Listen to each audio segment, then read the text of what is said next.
수요 여성 예배 오면요 참 좋은 것 같아요. 왜 좋냐면 이렇게 말씀을 듣기 위해서 준비되신 분들이 오셔서 말씀을 전하는 저도 참 복되고요. 말씀을 함께 듣고 나누는 여러분에게도 참 복된 시간이라고 믿습니다.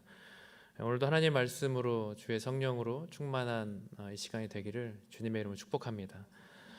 네, 오늘 말씀 신명기 말씀인데요. 저희가 이 사순절 기간을 보내고 있지 않습니까? 이 복에 대한 메시지를 이 사순절 기간에 듣는다는 것 참 의미가 있는 것 같아요. 우리가 하나님 주시는 이 사순절 기간에 어떤 복을 구할 것인가에 대한 이 메시지를 함께 나누려고 하는데요. 주제가 너는 복이 될지라라는 주제로 말씀을 나누고 있죠. 그래서 저는 이 주제를 묵상하면서 정말 이 그리스도인이 추구해야 될 복, 우리가 정말 갈망하고 이 소망해야 될 복이 무엇인가에 대한 좀 묵상을 함께 나누어 보려고 합니다. 말씀을 묵상하면서 또 기도하면서 신명기 말씀을 하나님께서 주셨어요. 신명기 말씀 주셨는데, 여러분 신명기 28장을 보면 이 복과 이 저주의 이중주의 메시지가 나옵니다. 복과 저주의 이중주.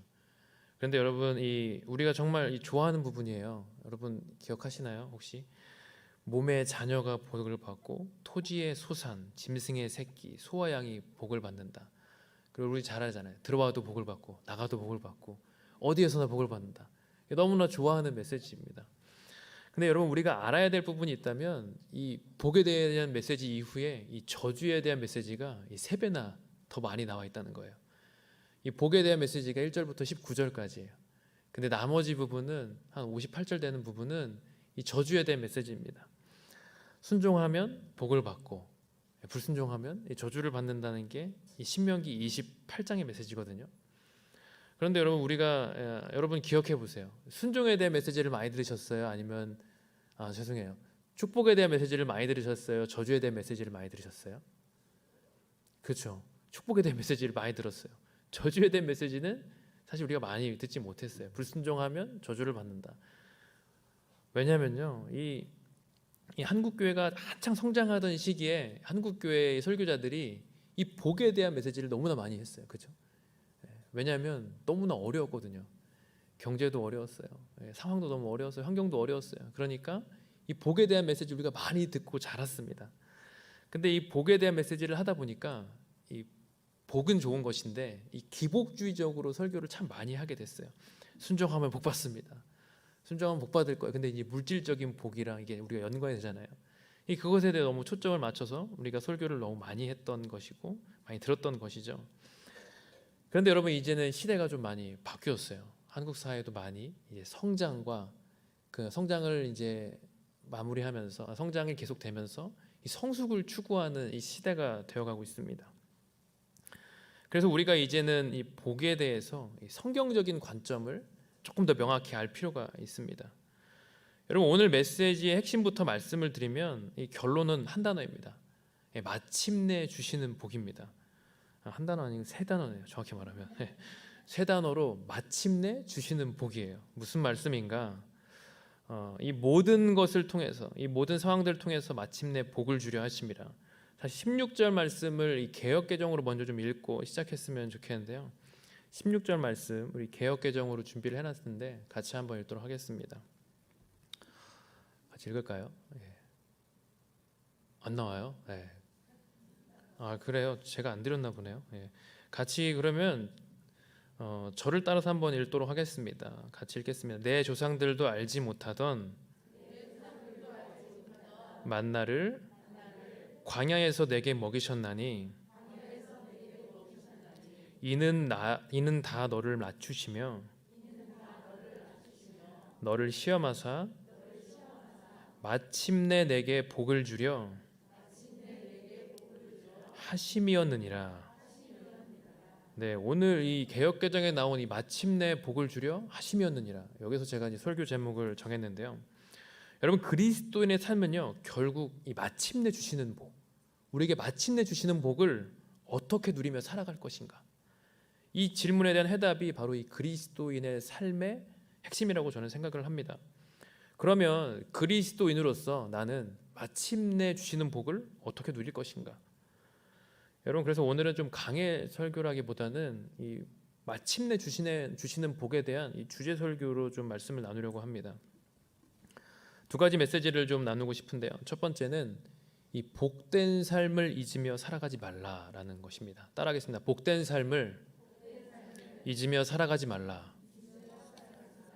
네, 오늘 말씀은 신명기 메시지인데요. 이스라엘 백성들이 광야의 방랑 생활을 거의 마치고 끝나갈 무렵 이 모세가 요단 동편에 이 모압 땅에서 모압 평지에서 준 이 메시지입니다. 여러분, 이 신명기의 핵심 단어는 이 언약이라는 단어입니다. 여러분, 언약은 히브리어로 베리트란 단어예요. 이 자르다, 이 쪼개다라는 의미를 가진 이 단어가 이 베리트인데요. 여러분, 창세기 15장에 보면 하나님께서 아브라함과 언약을 맺으십니다. 이 자르고 쪼갠 짐승들 사이로 지나가시면서 하나님께서 언약을 맺으세요. 근데 무슨 언약을 주셨는가? 두 가지를 주셨어요. 한 가지는 씨고요. 한 가지는 한 가지는 땅에 대한 약속을 주셨어요. 이 씨와 자손에 대한 약속을 주셨고 땅에 대한 약속을 주셨다고요. 근데 아브라함이 하나님께서 이 약속을 주시니까 이렇게 얘기합니다. 하나님, 저는 자식이 없어요.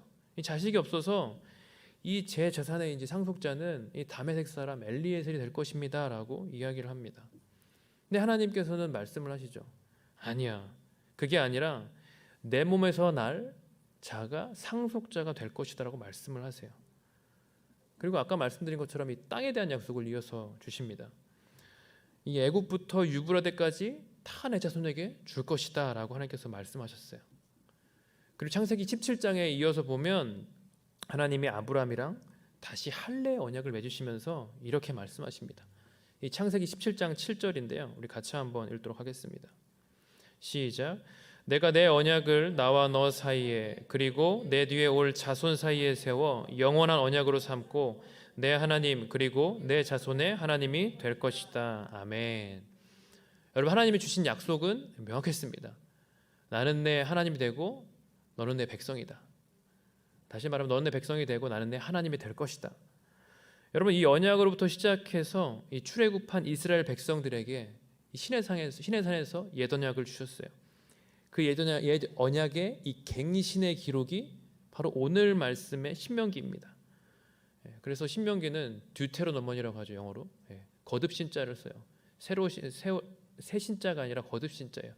두 번째 율법, 새롭게 갱신된 율법에 대한 이 메시지, 법에 대한 메시지가 바로 신명기예요. 이 광야 40년 시간 동안 나타난 이 새로운 세대에게 약속의 땅 가나안에 들어가기 전에 다시 언약을 상기시켜 주는 것, 바로 그것이 이 신명기의 핵심이에요. 여러분, 근데 이 새롭게 나타난 세대에게 다시금 주고 싶은 메시지의 핵심은 뭐냐면, 이 언약을 통해 주고 싶은 메시지의 핵심은 뭐냐면 너희가 얼마나 복된 존재인지 기억하라는 거예요. 하나님께서 씨에 대한 약속 주셨어요. 이 땅에 대한 약속 주셨어요.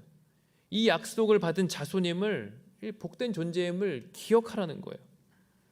그런데 오늘 본문에 보십시오. 오늘 본문에 보면 이 모세의 메시지는 이스라엘 백성들이 너무 오랫동안 이 애굽의 노예 생활, 또 그리고 광야의 방랑 생활을 거치면서 이 복된 하나님의 백성임을 잊었다고 이야기를 하고 있습니다.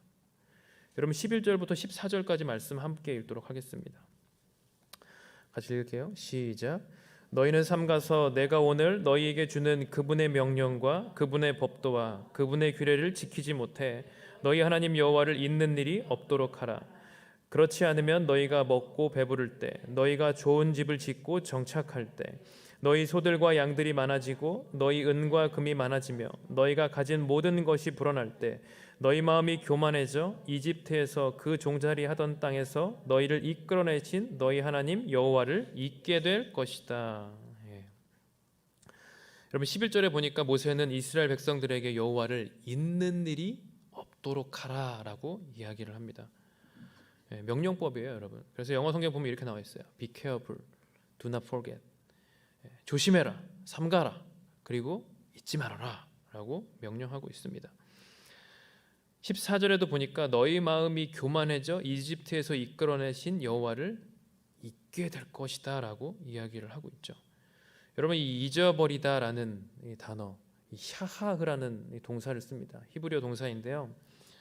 여러분 이 기본 의미는 이 잘못 놓다라는 의미예요.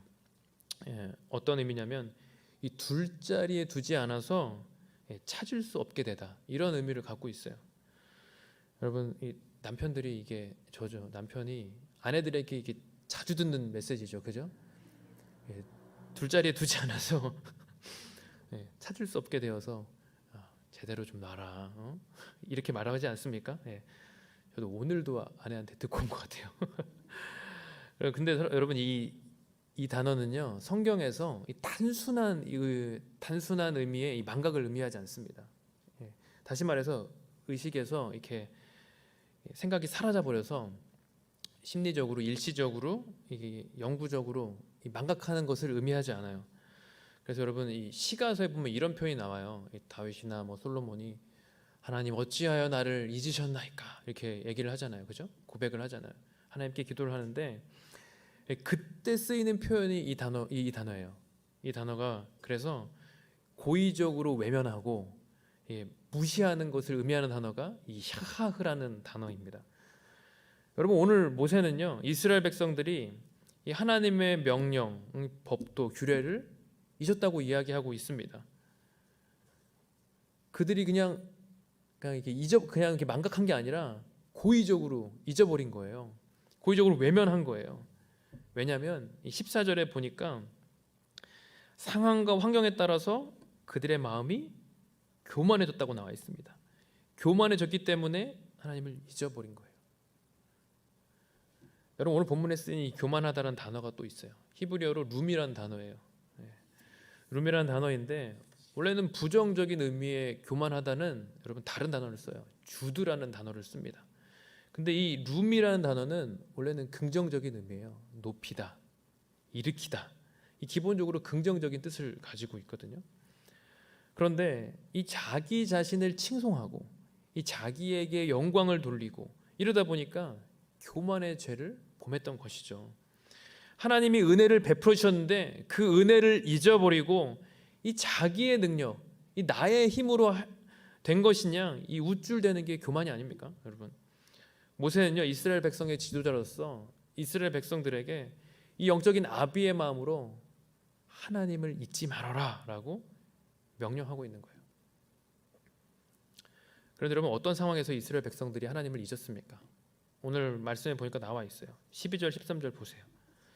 너희가 먹고 배부를 때, 그리고 좋은 집 짓고 정착할 때, 그리고 소와 양들이 많아질 때, 이 재산이 많아질 때, 이때 하나님을 잊었다는 거예요.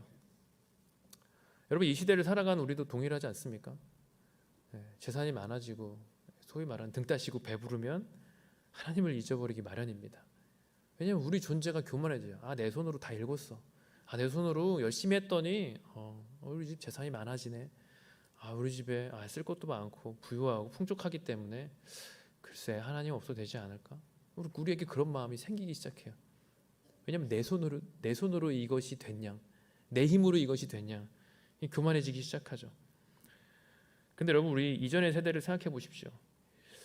기복주의적인 신앙을 가졌을지는 모릅니다. 하지만 워낙 어려운 시대여서 이 하나님에 대한 간절함이 있었어요. 그죠? 하나님이 아니면 안 됩니다. 상황도 어려워요. 환경도 아무것도 안 돼요. 그러니까 하나님밖에 찾을 분이 없는 거예요. 하나님, 주님이 주셔야 합니다. 주님이 아니면 안 됩니다 라고 우리가 간절함이 있었다고요. 그래서 하나님께서는 이 기도에 응답해 주셨어요. 정말 간절함을 가진 백성들에게 응답을 해 주셨어요. 그리고 백성들에게, 그런 간절함을 가진 백성들에게 복을 주셨어요.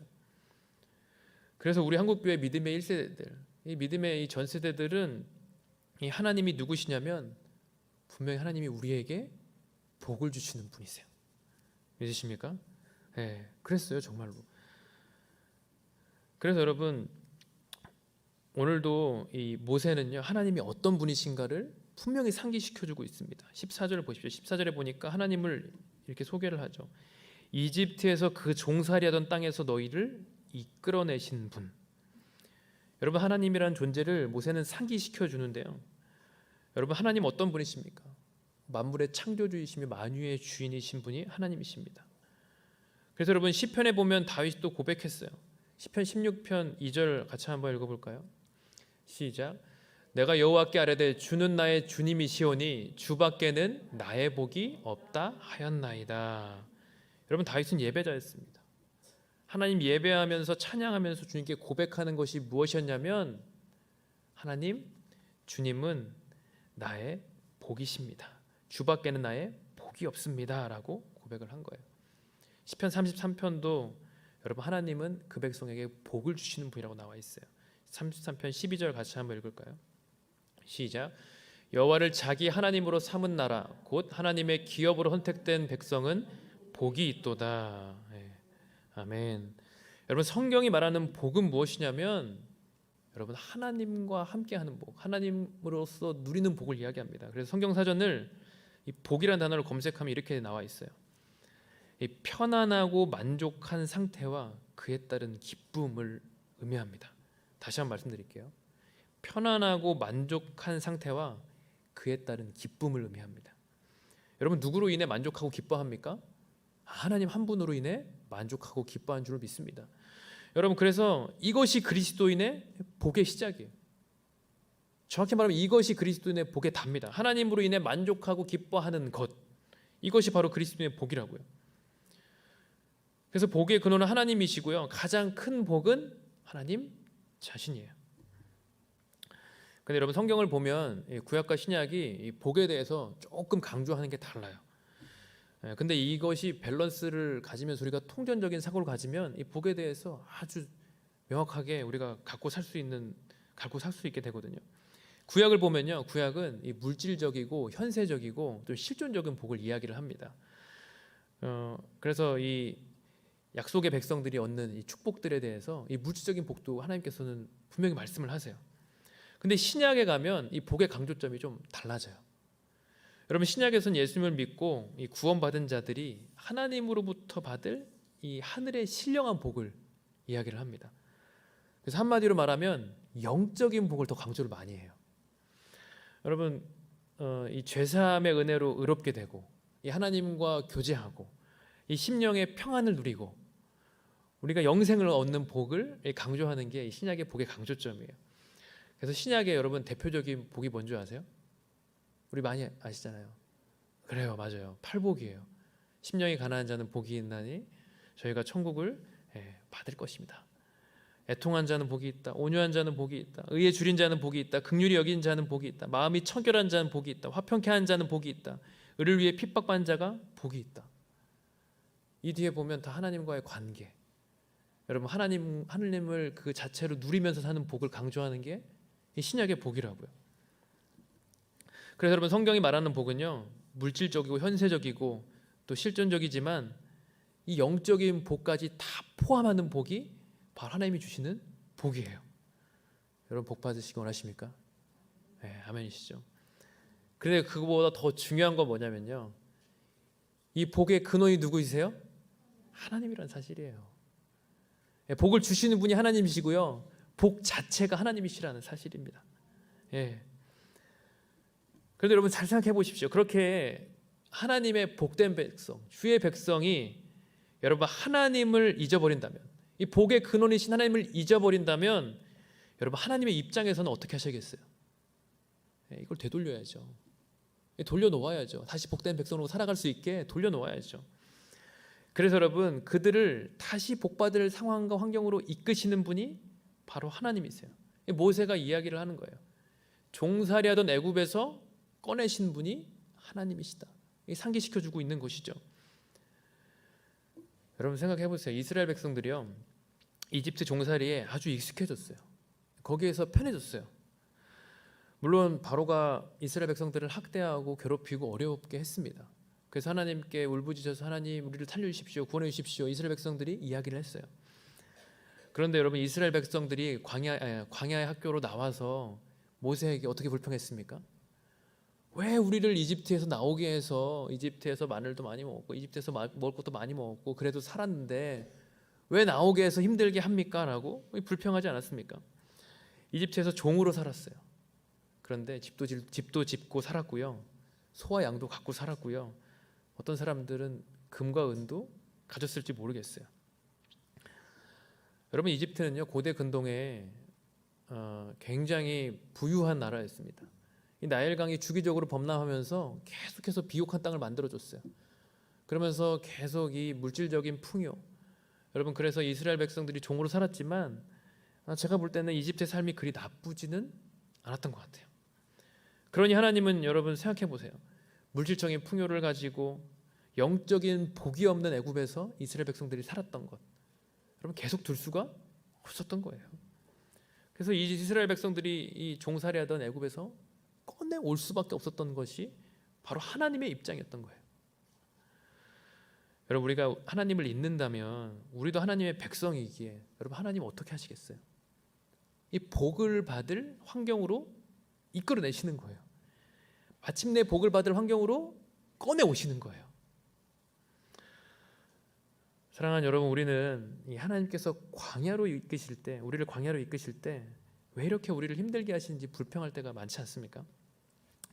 말씀을 묵상하면서 저도 10대 시절에 이 일들이 좀 많이 떠올랐습니다.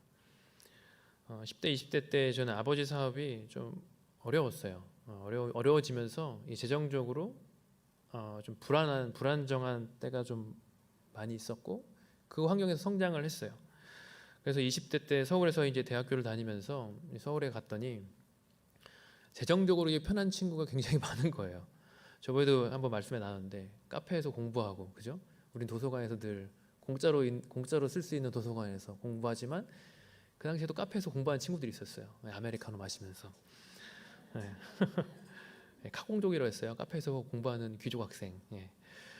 근데 이제 오늘리교회 대학부에 갔는데, 제가 대학부 출신인데 대학부에 갔는데 대학부의 친구들이 이야기를 들으니까 그 친구들은 좀 저랑은 좀 다른 삶을 살 친구들이 꽤 많더라고요. 재정적으로 부자인 친구들이 많은 거예요. 그래서 상대적으로 그런 생각을 하게 되는 거죠. 저는 이제 20대 때 하나님 앞에 헌신하고, 하나님 제가 하나님 앞에 헌신하겠습니다 하고 이제 신대원 갈 준비를 하면서 학부를 갔는데 그런 생각을 하게 되는 거죠. 하나님, 제가 왜 주의 일에 헌신했는데 돈 걱정까지 하고 살아야 합니까? 남들은 용돈도 쉽게 받고 그런데 저는 늘 이렇게 가정에 부담되기 싫은 마음에, 제 큰아들이거든요. 큰아들이어서 큰아들의 마음은 늘 그런 게 있잖아요.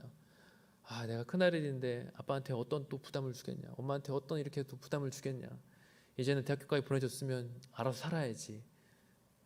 그렇죠? 그래서 그런 마음을 가져서 늘 마음에 부담이 있었어요. 근데 하나님, 왜 우리 집에는 재정의 복을 허락하지 않습니까?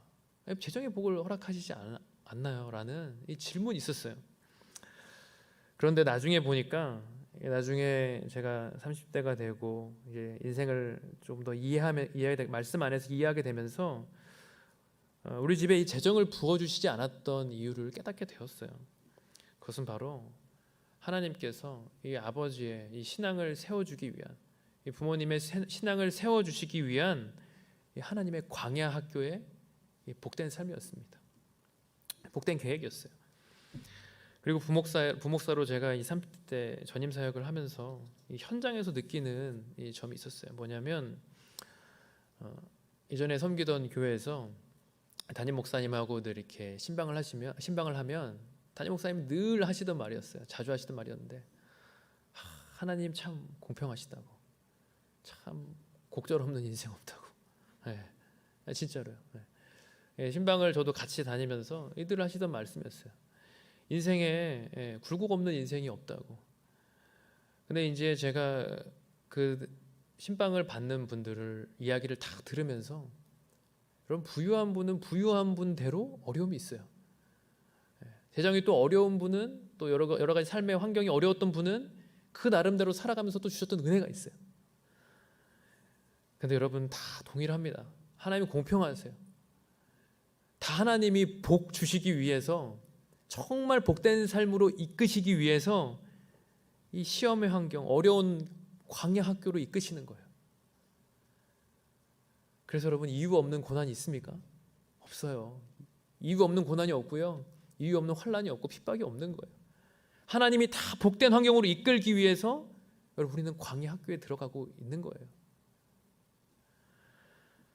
여러분, 결국 하나님께서는 자신의 백성에게 이집트에서 이 종살이로 편한 삶이 아니라 복된 하나님의 백성으로 만들기 위해서 이 광야의 시간을 주신 줄로 믿습니다. 여러분, 그래서 이 하나님이 아니면 안 된다는 겸손의 복을 깨닫게 하는 시간이 이 광야 학교의 시간이에요.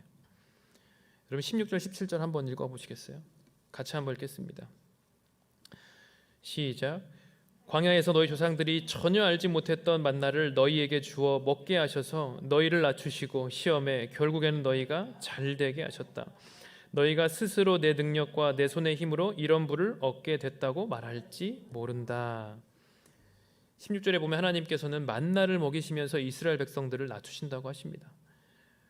왜냐하면 17절에 나온 것처럼 내 능력과 내 손의 힘으로 내가 이런 부를 얻게 되었다는 생각을 철저히 버리게 만드는 것이 하나님의 계획이에요.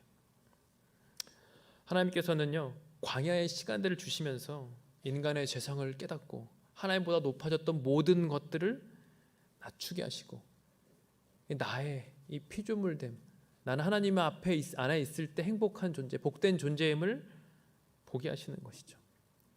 그래서 오늘 말씀에도 나와 있습니다. 여러분, 광야는 어떤 곳입니까? 만나를 먹어야 사는 곳이에요. 메추라기를 먹어야 사는 것이에요. 여러분, 만나의 뜻이 이것이 무엇이냐 아닙니까? 여러분, 출애굽한 이스라엘 백성에게 만나의 의미는요, 매일 하나님이 주셔야 먹을 수 있고 매일 먹을 양만 거둘 수 있는 것이었어요. 하나님의 공급에 따라서 살아갈 수 있는 인생임을 기억하도록 하는 것이었습니다. 예전에 제가 대학생 때 이 광야에 가본 적이 있어요. 이스라엘로 아울리치를 갔는데 광야를 걸으면서 묵상했던 이 단어가 이 하나님 앞에 선 단독자였어요. 낮에는 진짜 덥더라고요.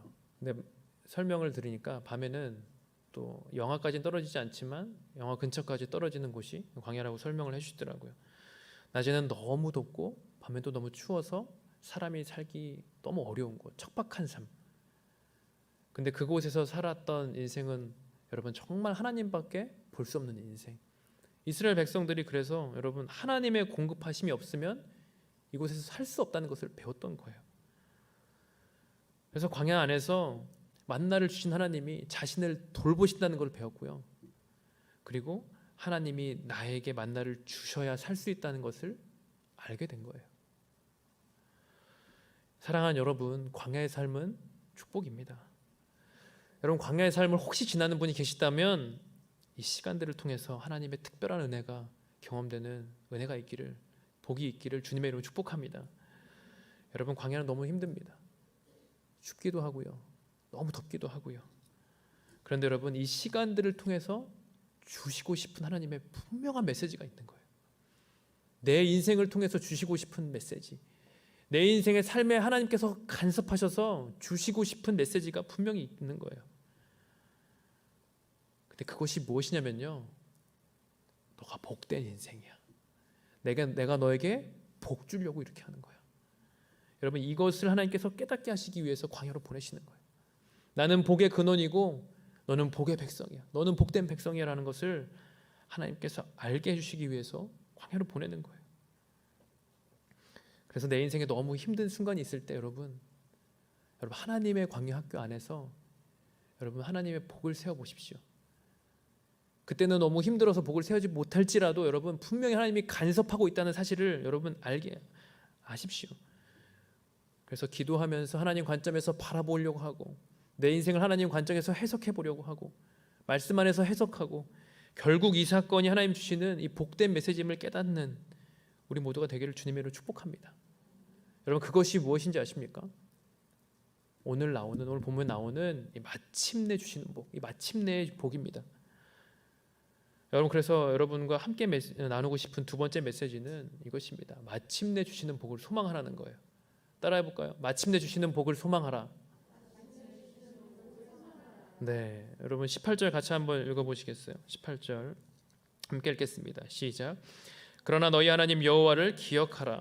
이는 너희에게 재산을 얻을 수 있는 능력을 주셔서 너희 조상들에게 맹세하신 그분의 언약을 오늘날과 같이 이루어지게 하시기 위함이셨다. 아멘.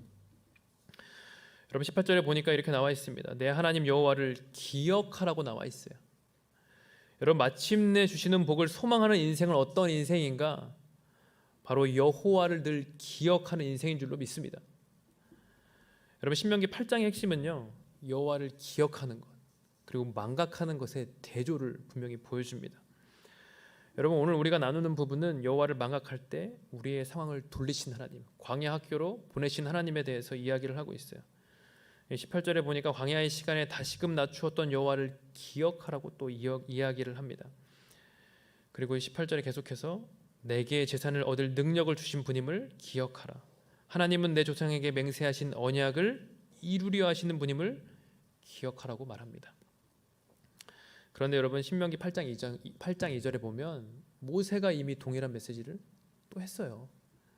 여러분, 계속 강조하는 게 뭐냐면 기억하라는 거예요. 하나님이 어떤 분이신지 기억하라는 거예요. 광야에 있을 때 하나님이 어떤 분이셨는지 기억하라는 거예요. 신명기 8장 2절 한번 같이 읽어보시겠습니까? 시작. 너희 하나님 여호와께서 40년 동안 광야에서 너희를 어떻게 이끄셨는지, 어떻게 너희를 낮추시고 너희를 시험해 너희 마음에 무엇이 있는지, 너희가 그분의 명령을 지키고 있는지 아닌지 알려고 하셨음을 기억하라. 아멘. 계속해서 모세는 하나님께서 마침내 주시는 복을 이 소망하는 하나님 백성이 되기를 여러분 정말로 소망하고 있는 거예요. 여러분, 그래서 하나님의 사람은 늘 선포하는 거예요. 어려움의 환경이 다가와도 나는 복된 사람이다. 하나님 나에게 복 주실 것이다. 믿음을 선포하고 다니는 거예요. 그럼 하나님이 어떻게 해주세요? 진짜 복된 환경으로 우리를 이끌어 주세요. 환경이 어려워도 이길 힘을 주시고요. 상황이 힘들어도 극복할 은혜를 주세요. 광야에서 만나만 있으면 살아남을 수 있는 거예요. 아멘. 네, 매출하게만 있으면 살아남을 수 있는 거예요. 근데 지나고 보면 이게 하나님의 은혜였던 것을 깨닫는 것이죠. 그래서 여러분, 우리에게 가장 큰 은혜는 뭐냐면 광야를 살아갈지라도 예수님께서 내 안에 계시고 내가 예수님 안에 있다는 것을 깨닫는 거예요. 여러분, 요한복음 15장 말씀 우리가 잘 알고 있어요. 예수님은 포도나무요, 나는 가지니 내가 그 안에 있고 그가 내 안에 있으면 많은 열매를 맺느니라. 그래서 오늘 제가 이 말씀 묵상하면서 찬양이 한 곡 생각이 났어요. 제가 어린이 사역을 해서 차세 사역을 해서 생각이 난 게 아니라 이 생각이 나더라고요. 예수님은 생명의 참포도나무라는 찬양인데요. 기억하세요? 옛날 사람이시군요. 예. 예. 원래 제가 그냥 이렇게 부르려고 했는데 반주를 해주세요. 이게 저도 정확한 의미 기억이 안 나더라고요. 우리 같이 한번 불러볼까요?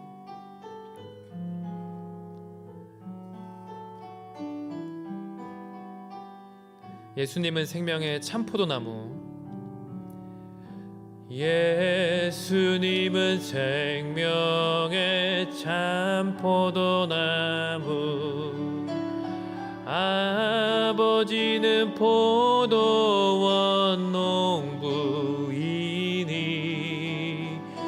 가지들아 열매를 맺지 않으면 아낌없이 찍어서 던지시리라. 우리 3절 찬양을 할 텐데요. 3절의 가사는 이것입니다. 사랑하는 가지야 내 안에 있어 무엇이나 원하면 이루어지리니 씩씩하게 자라고 높이 뻗어서 하늘나라 열매를 많이 맺어라 라는 찬양입니다. 우리 같이 한번 불러보겠습니다. 사랑하는 가지야 내 안에 있어 무엇이나 원하면 이루어지리니 씩씩하게 자라고 높이 뻗어서 하늘나라 열매를 많이 맺어라. 아멘. 여러분, 마침내 주시는 복을 소망하는 인생에게 하나님이 원하시는 것이 있습니다. 무엇일까요? 오늘 요한복음 15장에 나온 것처럼 예수님이 우리에게 원하시는 축복의 메시지가 있어요. 15장 5절인데요. 우리 같이 한번 읽겠습니다. 시작. 나는 포도나무요 너희는 가지라. 그가 내 안에 내가 그 안에 거하면 사람이 열매를 많이 맺나니 나를 떠나서는 너희가 아무것도 할 수 없습니다. 아멘. 여러분, 하나님이 우리 안에 계시고 내가 하나님 안에 거하면 모든 것을 할 수 있는 줄로 믿습니다. 그것이 복이에요. 하나님 안에 있는 것이 복입니다. 내가 하나님 안에 거하는 것이 복입니다. 그리고 그리스도께서 내 안에 거하시는 것이 복인 거예요. 근데 여러분, 마침내 주시는 복을 우리가 소망하면서 예수님은 그게 끝이 아니라고 말씀하세요. 그 이후에 삶이 있어요. 그것이 무엇입니까? 열매를 맺는 거예요. 그 복을 내가 쌓는 것이 아니라요, 내 안에만 쌓는 것이 아니라, 내 인생에만 쌓는 것이 아니라 그 복을 흘려보내는 통로가 되는 거예요. 그 복을 나누는 열매를 맺는 것입니다. 여러분, 오늘 하나님께서 말씀하십니다. 이 마침내 주시는 복을 소유한 주의 백성들에게 열매를 맺으라고 말씀하십니다. 아브라함에게 주셨던 언약, 그 언약, 씨와 땅을 통해서 맺었던 언약이 여러분 하나님의 나라까지 이루어지며, 여러분 예수님의 재림을 통해서 이루어질 그 나라를 소망하는 주의 백성들에게 이제는 열매를 맺으라고 하나님께서 말씀하시는 거예요. 여러분, 우리는 하나님께서 이 시대에 포도나무로 부르셨어요. 예수님은 포도나무요, 우리는 가지입니다. 근데 에스겔 15장에 보면 여러분 놀라운 메시지가 있어요. 우리를 하나님께서는 포도나무라고 다시 말씀을 하십니다. 근데 포도나무는요, 볼품이 없는 나무예요. 포도나무로 여러분 책상을 만들겠습니까? 아니면 악기를 만들겠습니까? 포도나무로 뭘 만들겠습니까? 볼품이 없어요. 그다지 쓸모가 없는 나무인 것 같아요, 세상 사람들이 보기엔. 그런데 여러분, 우리에게는, 여러분 포도나무의 특징은 뭔지 아세요? 포도나무는요, 열매를 맺는다고요. 열매가 큰 기쁨이 되는 나무라고요. 그리스도인의 인생은요, 화려하고 세상 사람처럼 기복주의적으로 복을 구하는 인생이 아니라 우리 자체가 복이 되어서 열매를 맺는 인생이라고요. 사랑하는 여러분, 우리의 능력은 없습니다. 우리의 능력을 할 수 있는 게 없어요. 하지만 우리 안에 하시는 분이 계세요. 그분이 누구십니까? 바로 성령님이세요. 성령님이 우리 안에 계시면 우리는 할 수 있어요. 광야 학교를 지날 때에도 우리의 어려움을 통해서 사람들에게 은혜를 끼칠 수 있고요, 우리가 풍족한 삶을 누리며 그 삶을 누릴 때에도 하나님께서 믿지 않는 많은 영혼들에게 우리에게 주는 축복을 통해서 열매를 맺으라고 하나님께서 말씀하세요. 사랑하는 여러분, 우리는 복이 되어야 합니다. 복이 될지라 아브라함에게 주셨던 그 복을 우리는 나누고 유통하고 흘려보내는 여러분 사명이 있는 인생인 줄로 믿습니다. 그 사명 따라 살아가는 우리 모두가 되기를 주님의 이름으로 축복합니다.